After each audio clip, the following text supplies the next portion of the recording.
Howdy, everybody. Hope you're doing okay. It's not so hot this week. Only 104 and 5 every day. That's what we consider not hot here in Reading. But that's all going to stop Saturday, Sunday. We're supposed to be 114. Okay, so stay out of the sun, stay cool, stay hydrated, and don't start any fires. Today we're going to continue with early 20th century writers, Harlem Renaissance writers, and I'll touch on a painter or so too. But I want to continue with what I was talking about the other day to give you a more in-depth look at the importance of this time of the 20th century, essentially from after World War One, 1918 or so, 1920, 1919, where women got the right to vote. Yes, sir. And but in 1920 or so, they outlawed liquor, but that didn't stop people from drinking. They drank like crazy. You outlaw liquor, people are gonna drink more. And we're not just talking about a certain class of people or poor people or whatever. We're talking about everyone. They had these things called speakeasies. They were secret clubs, drinking clubs, and because liquor was still being made, and that's and sold to these clubs, and people would go and drink and have a good time, listen to jazz. This is black and white audiences in every major city and little town in America, and that's what started really law enforcement. The FBI came up in this era, and they were fighting gangsters who were illegal bootleggers. That was the big deal of the day, the drug addiction of the day, and so that was happening. They're going to try to stop people from drinking and having a good time, and it lasted for 10 years. They took it pretty serious. People were imprisoned. People were killed. Gangsters were killed. Police officers were killed trying to uphold the law. And in the midst of all this, women getting the right to vote, they cut their hair. We're coming at that. I know that sounds like a small deal, but up until then, Victorian England, Queen Victoria, was kind of the basis of fashion for men and women. And once women got the right to vote, yes, they wanted to drink also and smoke cigarettes along with the boys. And they wanted to get rid of the shackles of the Victorian era. Clothing became a lot looser and more revealing, and people were having sex outside of marriage for the first time. Not for the first time, folks. Believe me, that's been going on since day one, but more out in the open. They were celebrating their freedom, and women chopped their hair off, and there was a term for this sort of style. It was called flappers. And if you look at any little documentary on that era, you'll see what I'm talking about. Maybe I'll post something. Maybe you saw that I posted something on the Harlem Renaissance. Maybe they had some of that in there. In that little documentary I asked you to watch day before. Anyway, it's on modules and Canvas. So during this time, it was a heady time. The country had survived World War One, which was a devastating world war. Supposedly the Great War, it was called to end all of wars. Wow, it didn't. But they were hopeful. So for right now, things were peaceful in the world and people were prospering, and except for in certain areas of the country, like the South, where they still had Jim Crow laws, which meant you could. I said this the other day. It meant you could legally lynch a black man for doing a minor offense. So there was that fear, justifiably so. But there was a great artistic movement. I mentioned it the other day. I want to talk about it a little bit more detail today. Harlem Renaissance in Harlem, New York. part of Manhattan, where the African Americans essentially lived. But there was the Apollo Theater where they performed, which became famous later in the 50s with jazz and 60s with soul music, R&B music. But before we get to that, there were some writers coming up. That's what I want to talk about today's writers. When it came to Harlem Renaissance writers, I'm going to just talk about two. Langston Hughes, who was a poet, and he lived until the 1970s, I should say, and he was a voice of pushback against white America. He wrote a book called The Ways of the White Folks, and it was a good bestseller in the Black community. I don't know how many white people were reading it, probably very few. Another person, Claude McKay, was a huge figure in the Harlem Renaissance. 1919, he wrote a book called If We Must Die. So people were writing. These gentlemen also worked for usually newspapers, Black American newspapers, for an African American audience because they couldn't get hired by a white newspaper. They wrote for. There were Black papers in Pittsburgh, Chicago, New York, that had a huge Black readership, and so they wrote for these papers. And they were poets and novelists, and they were expressing themselves, their rage. But they also showed the world that they're a long way from slavery and uneducated. These folks were highly educated, highly articulate. They became leaders of a movement that later on people like Martin Luther King and Malcolm X admired and quoted. These are the people that they were standing on their shoulders.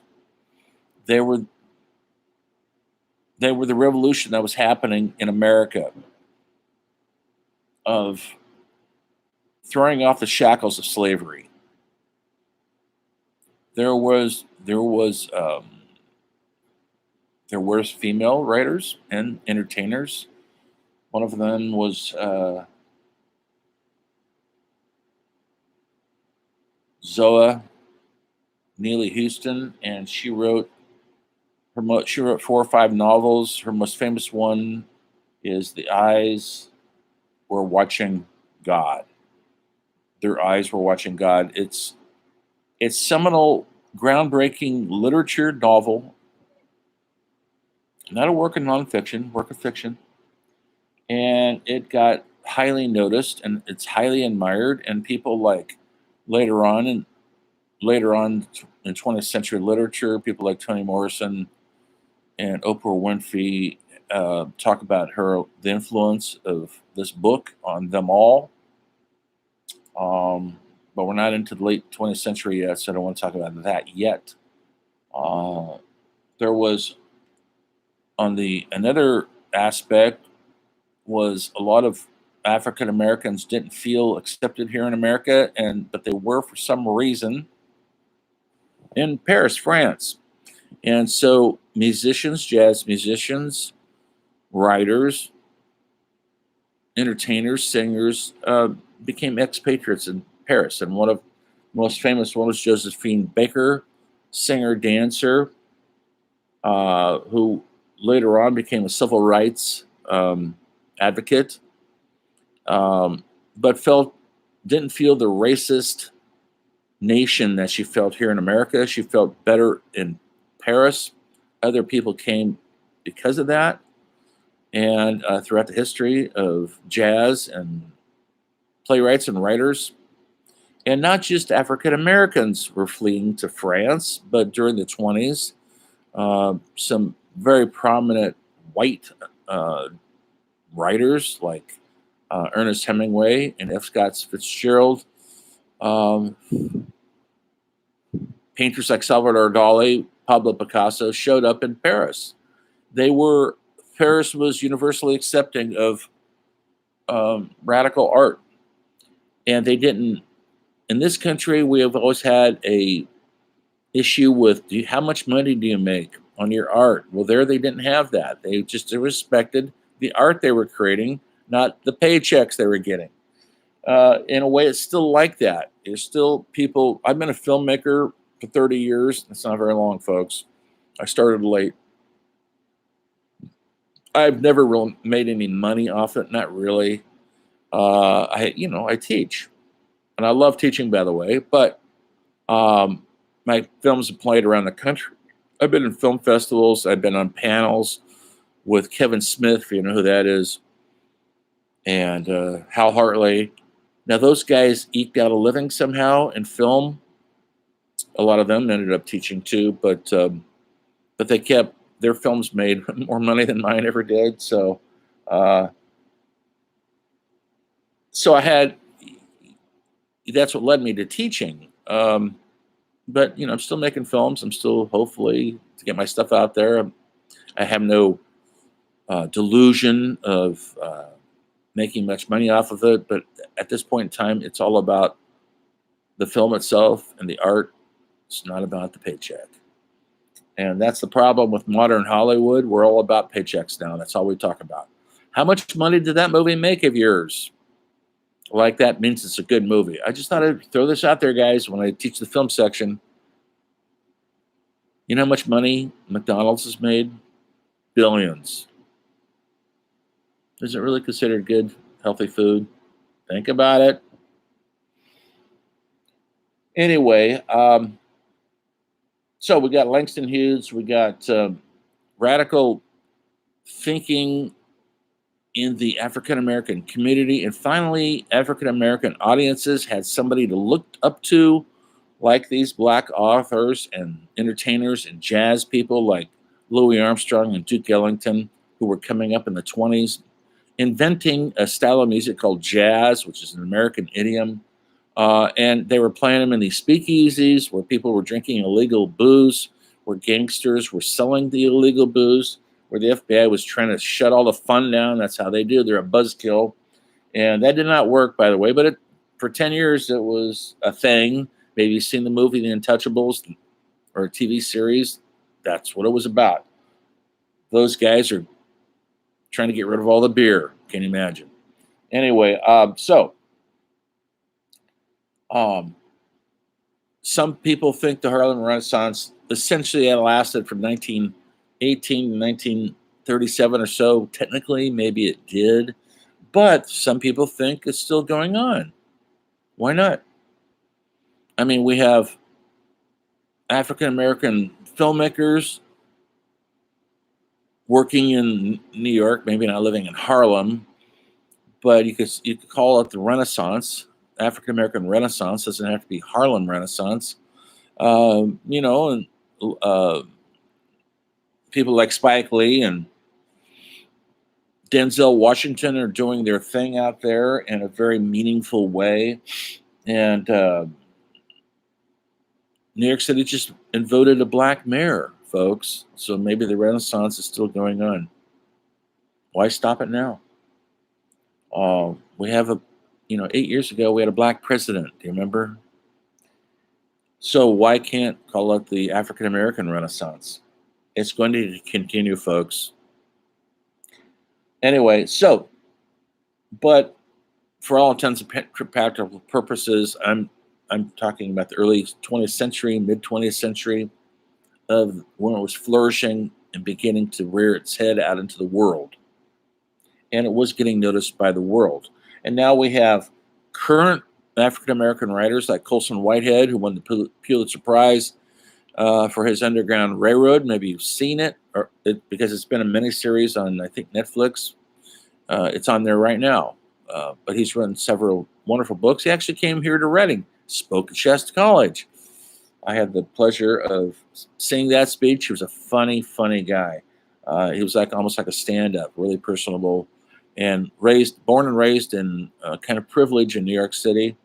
And now he is as high in the echelon of writers, whether it's black writers or white writers, that you can be.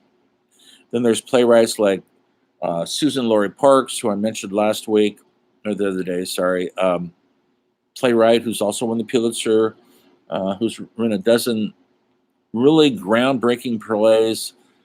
Top Dog, Underdog would be one of them that broke all sorts of rules and got noticed and got produced off Broadway. Broadway now has a healthy writing career, writing for Steve Spielberg. I mentioned that before. So maybe the Renaissance continues, but for what I'm talking about today is this early to mid 20th century. Um, don't If we were in a longer class, we'd be reading some of this stuff out loud in class. We're not in class, so we can't be doing that, which is a shame. I hope you guys maybe look this stuff up, not because I'm making you or you have to or it's drudgery, but because you want to. Because this literature, this art, is who we are. It opens up the entire universe, and you'll see, even though it's maybe not your skin color or your gender, they're writing human truths. And terrifying as it may be, we're all connected. And so the universal truths are there if it's written and presented honestly. So during this time, writers coming out of World War I, like Ernest Hemingway, who was an ambulance driver, and he saw some horrible carnage there in World War I. He came out and wrote Farewell to Arms. It's got a great title. Think about it. Farewell to Arms. He worked in hospitals where a lot of guys got their arms blown off. Anyway, it was he found his calling in writing truthful, honest, simple novels. I mean, when I say simple, they're not simple. They're written simply. They're written very direct. There's no frivolity in his writing. That was his forte. He kind of changed the way fiction writing is written. But he's also very male. His books are very male centric. His persona, I mentioned the other day, he was known as a great white hunter, which is a horrible racist thing to call somebody, white, because he wasn't a black man, because black people weren't going to Africa with big guns and killing elephants and lions and tigers, because that just wasn't happening. But Hemingway would go to Africa. He loved it because he loved to be free, and he drank a ton of booze, shot everything that moved, and he had African Americans hauling his shit around with him. So that's where the racist aspect of his safaris came in, and so he felt free and alive in those areas, and he wrote some very important documents of who we are, especially when it comes to war and other things else. He wrote about Africa. Maybe you've read one of his short books called Old Man in the Sea.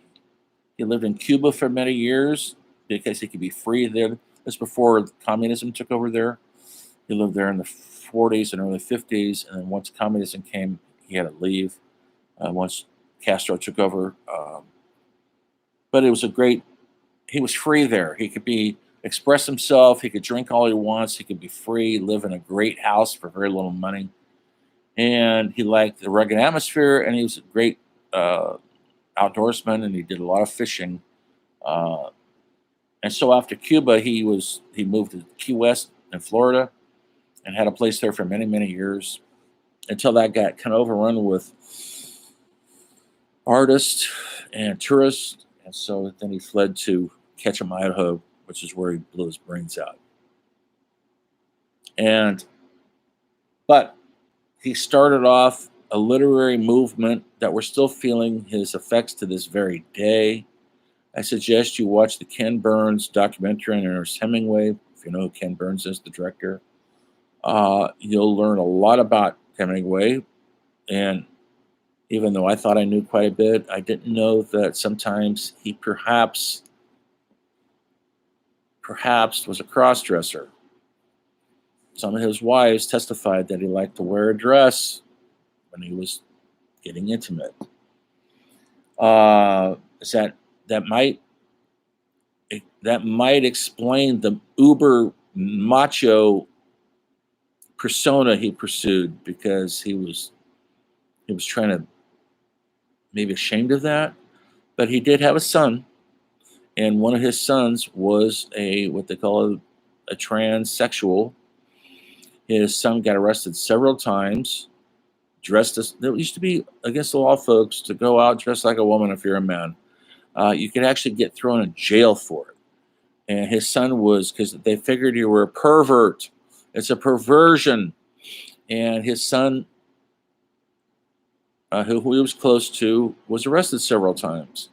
And the son never stopped dressing up, even when he later died in his, I think, his 50s or 60s, and he's still like presenting as a woman, not always, but sometimes.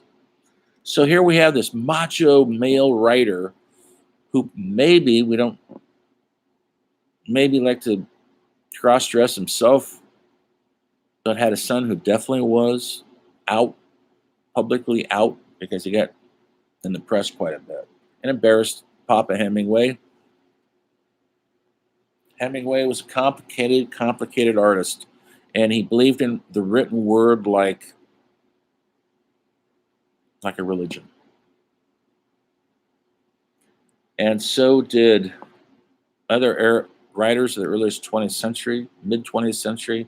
I'm talking about the 1920s, 1930s right now. William Faulkner would be another one who wrote from his books were all written about the same county in the South, and his family. And they're not easy to read. Maybe you've tried to read Faulkner in high school, maybe not. But if you do get a handle on it, it's worthy and rich. His one of his most famous novels is As I Lay Dying, and he writes in Southern dialect. Do you know what that means, folks? He's spelling out the dialect in the words on the page, so it makes it really rather hard to read. He was considered a great writer, a master writer, but he couldn't make much money, so he went to Hollywood to try to write screenplays, and he wrote some not too good screenplays, but he made some money and drifted into severe alcoholism, and then he went back to his home state to finish out his life there. And another writer during this time was F. Scott Fitzgerald, whose most famous book is The Great Gatsby. Maybe you've seen or heard of it. About a wealthy guy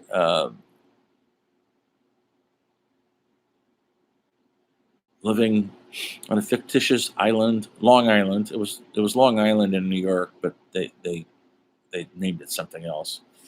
It's been made into several movies. I think the most recent one might have been a musical with Leonardo DiCaprio. Am I wrong on that? They've made it into several movies. He's kind of the tragic, wealthy guy who it doesn't end well for him. Anyway, Fitzgerald too was brought into Hollywood because you can make real money there. He did not flourish there at all and drifted into severe alcoholism, and finally killed him at a young age.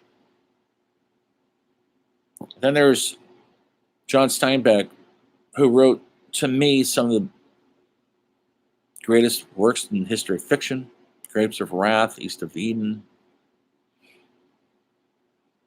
the short novel of Mice and Men,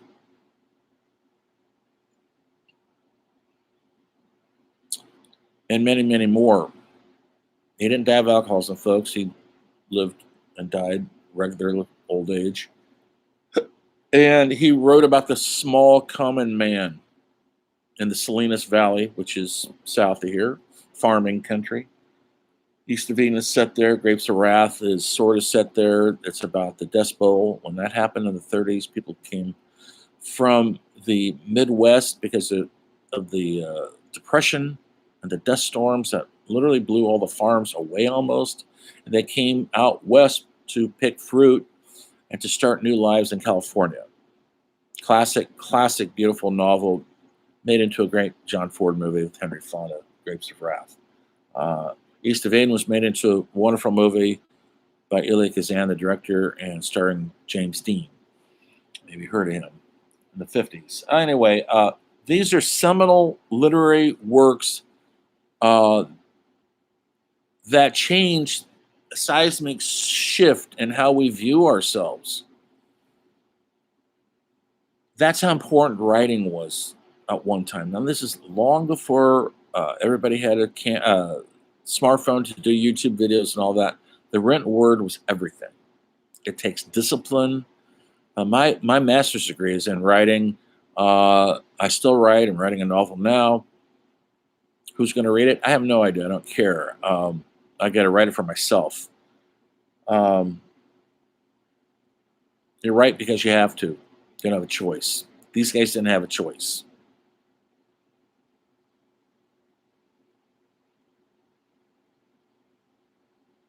So those are the writers. A few of them. There was many others, but I can't cover them all. I want to kind of jump over to painters that were painting during this time. Probably the most famous one would be Pablo Picasso. Maybe you've heard of him. Hope you have. If you ever get to go to Madrid, Spain, go to his museum there, and which I have, and to see his work up close. You don't have to go there to see his work. A lot of times it's in San Francisco at museums, or even in Portland at the museums. It comes to New York. There's a place to go see Pablo Picasso somewhere in the world. You don't have to go to Spain, but that's where he was from. He did most of his paintings, though, in Paris. He fled Spain, and he lived in occupied Paris when the Germans came. And he, 1938 or so, when the Germans, there was a civil war in Spain and Germany, and Franco, who was the dictator of their buddies, their allies, and Franco needed help to put down this rebellion. There was a rebellion in Spain, and it was essentially, he was a dictator, totalitarian government, fascist. Hitler got a lot of good stuff from Franco, meaning he got a lot of inspiration for his own fascism, along with Fellini and that film. Oh, sorry, that's horrible. Not Fellini, that's a filmmaker in Italy. But there was a rebellion in a little town called Guernica, and Franco called on some favors to Hitler, who had a lot more money and military might, and he sent his airplanes over, and they literally firebombed this little town, killed a lot of people, civilians for the most part. And Picasso painted one of his most famous works in black and white, folks. The paintings in black and white, called Guernica. I'll probably make you guys see a little film clip so you know what I'm talking about. I'll post that. And it's his take on it's an abstract painting on this horrible horror of the bombing of Guernica. I had the pleasure of seeing Guernica, the original painting, in Madrid when I was there. It's very large, takes up a whole wall, and it's like a movie. It tells a story from left to right. There's a lot of detail in it. A lot of it might not make any sense, but when you read about it, when you read the details, what he was trying to do, you'll see that it makes sense. So, painting was that powerful to express yourself, express the horrors that man can bring onto themselves is another important part of an artist. Music was doing the same thing. But right now, I just wanted to mention Picasso because we're in the 20th century. But before we got to the 20th century, when it comes to artists, and he needs to be mentioned, uh, Vincent van Gogh, maybe you've heard of him. If you ever get to Amsterdam, folks, go to the Van Gogh Museum. All his works are in there. Um, he only painted for 10 years and he killed himself. He was haunted, possibly schizophrenic, for sure. He was in and out of mental institutions before they had modern medicine, Prozac, and all Zoloft, whatever we have now for bipolar. And he lived a lonely life, and he painted as if his life depended on it. It did. He's the guy that famously fell in love with a prostitute because he couldn't get anybody else to touch him, so he had to pay for it. And she rejected him, so he, in his pain, he's the guy that supposedly cut off his ear and sent it to her in an envelope. Some of that's true. Some of that is myth. They made a really good movie last year with Willem Dafoe. Maybe you've seen it. It's an art film. Do you like art films? Meaning films that are outside of Hollywood. They're not superhero films. They're about real things. And they're art films, but they're not just about artists.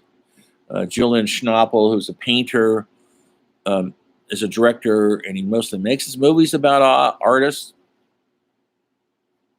because that's what his passion is. And so he's a good choice to direct a movie about Vincent van Gogh. There's been some great movies. Lust for Life, great book.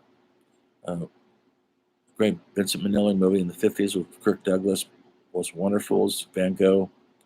As this tortured artist who never was recognized in his lifetime. Nobody would buy his paintings. And yet he went out every day to paint nature. He loved life.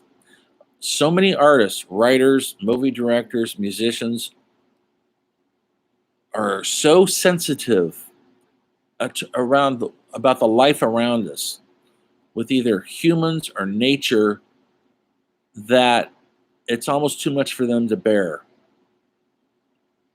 Think about rock stars who have drug overdose, Kurt Cobain, Jim Morrison. But think about the words and the music they made.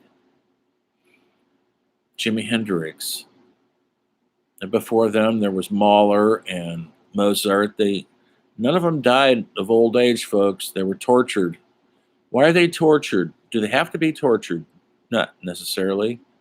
Some of them were very well adjusted. But the world around artists, writers, painters is so immediately more open to emotions. The only way that they could express these emotions is through a novel or a painting or a piece of music. Just the ordinary ways of expressing emotion wasn't enough. That's why so many artists are alcoholics or drug addicts. They're trying to ease the pain of the void that they can't quite fill because the beauty of the world is too much. Is that over romanticizing it? I hope it is. So, Pablo Picasso, possibly the most important artist, maybe ever. Maybe you've seen his stuff, maybe you don't understand it. It's okay. You don't need to understand all art. It's okay to live with a mystery. Now, if you notice, besides a few Harlem Renaissance women writers, very few females in all this art and literature, because essentially it hadn't opened up yet for that. It's going to, as the 20th century gets going, with brilliant writers like Flannery O'Connor, Patricia Highsmith, playwrights like Laurie Parks. Things take time. Anyway, what's going on in the culture? When you look at these artists, you got to try to understand what prompts them to do the work they're doing. What's going on in the environment around them? That's what they're expressing. That's what they're trying to get out in their words or their music or their paintings. And so during this time, and this is when I do the quiz in a couple of weeks, next week, whenever it is, it'll be a question like, explain in a paragraph what was going on in the culture when Langston Hughes wrote his famous novel. Because hopefully you've read a bit, you've seen some of the documentaries, and maybe listen to my lectures. Right now, we're in the 1920s, what they call the Roaring Twenties. Big thing is Prohibition. 1930s, when many of these writers are writing, the Depression.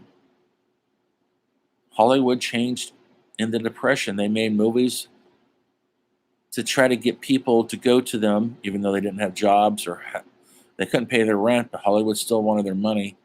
And the movies made them feel better. They didn't make films, downer films addressing much of the Depression. They made musicals with Fred Astaire.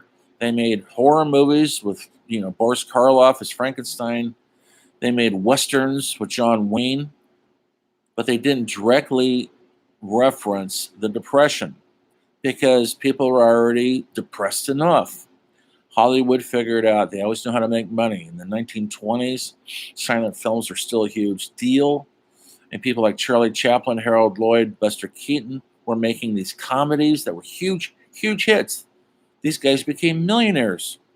People couldn't wait to see because it was celebrating this wonderful era of the Roaring Twenties. And then there were serious films too in the 1920s, like King Vidor's The Crowd or Fritz Lang's Metropolis, that were completely, utterly world-shaking. And I dare you to watch them to this day. And when I talk about film in a couple of days, maybe you'll have to watch one. Don't be afraid of silent films. They're the holy truth. They just didn't talk. Everything was visual. So, that's it for today. I'm going to sign another paper. I'll do another lecture by the end of this week, probably on Friday, and I'll sign another paper. That'll be another essay. Keep up the good work. I hope you guys get interested in some of this stuff. These are life-altering things. Unless you don't want your life altered. Unless you're happy with the way it is right now. Are you just happy texting your buddies and being on TikTok? Then have at it. But the entire history of literature and painters and musicians are here before you. Don't make what they did seem futile. Without Louis Armstrong, there would be no Tupac. Period. Hip hop is standing on the shoulders of R&B in the 50s and rock and roll and Sly Stone and Stevie Wonder, and one thing leads to another. It's all connected, folks. Let's connect the dots. It's kind of fun to understand the origins of this stuff. Okay, I'm talking a little bit more because we're running out of time for this class. I got a lot to say. And on that happy note, keep up the good work. Keep on top of everything. You know how to get a hold of me. I'm here if you need me. And that'll be it. So see you next time in a day or two, where the story of our humanities continues.